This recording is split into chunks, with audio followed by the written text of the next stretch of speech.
At una nating tatawagin si Brother John Paul Fabele. Brother John Paul, as to mute po.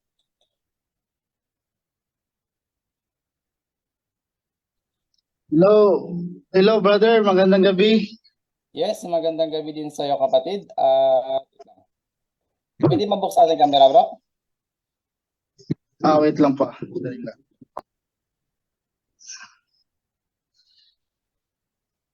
Yan po, okay na po. Okay po. At ano po yung katanungan natin, kapatid? Magandang gabi po sa lahat ng nakikinig at sa lahat ng bumubuo ng punto por punto. Ito lang po yung aking tanong. Nung pong namatay ang ating Panginoong Hesukristo at siya po ay nabuhay sa ikatlong araw, kasama po bang nabuhay yung katawang lupa niya o hindi?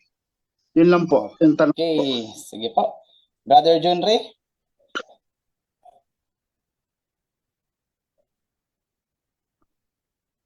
Brother John Ray?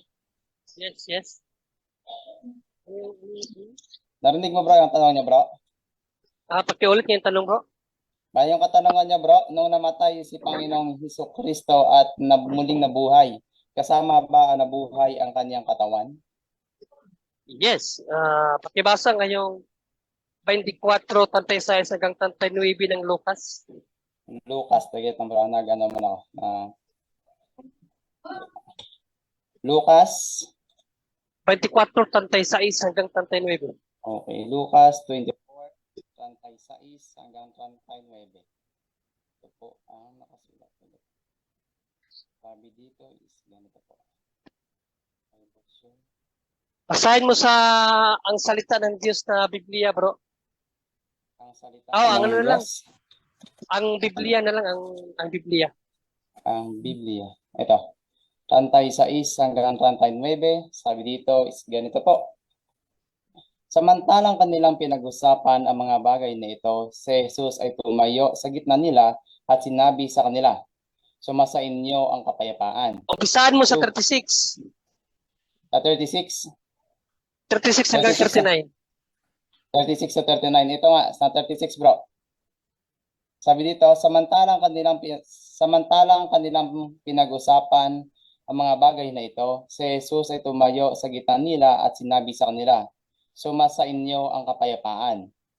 Subalit sila'y kinilabutan at natakot at inakala nila na nakikita sila ng isang espiritu. Sinabi niya sa kanila, "Bakit kayo'y natatakot at bakit may pag-aalinlangan sa inyong mga puso? Tingnan ninyo ang aking mga kamay at mga paa, sapagkat ako nga ito. Hipuin ninyo ako at tingnan, sapagkat ang isang espiritu'y walang laman at mga buto, na gaya ng inyong nakikita na nasa akin." Palino naman dyan, no?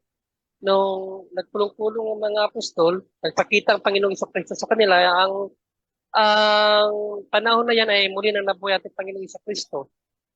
So, bigla-bigla, no? Outrightly, sa gitna nila, bumunga ng ating Panginoong Hesukristo at sila ay natakot dahil akala nila nakakita sila ng espiritu. Sabi ng Panginoong Hesukristo, "Hipuin ninyo ako." No? Dahil hindi ako katulad ng espiritu, dahil ang espiritu walang laman at walang buto. Hindi tulad ng inyong nakita. At pinakita pa nga niya ang kanyang kamay, no?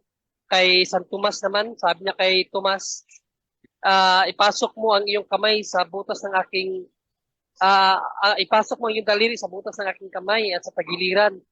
No? Then, sabi ni Tomas sa kanya, "Panginoon ko at Diyos ko." No? So, nung nabuhay siyang muli, wala na talagang laman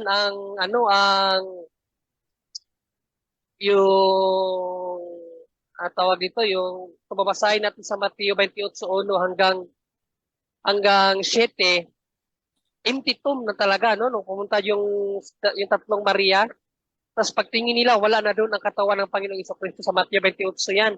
Huwag na lang natin basahin. So, kasali doon ang kanyang ang kanyang katawan.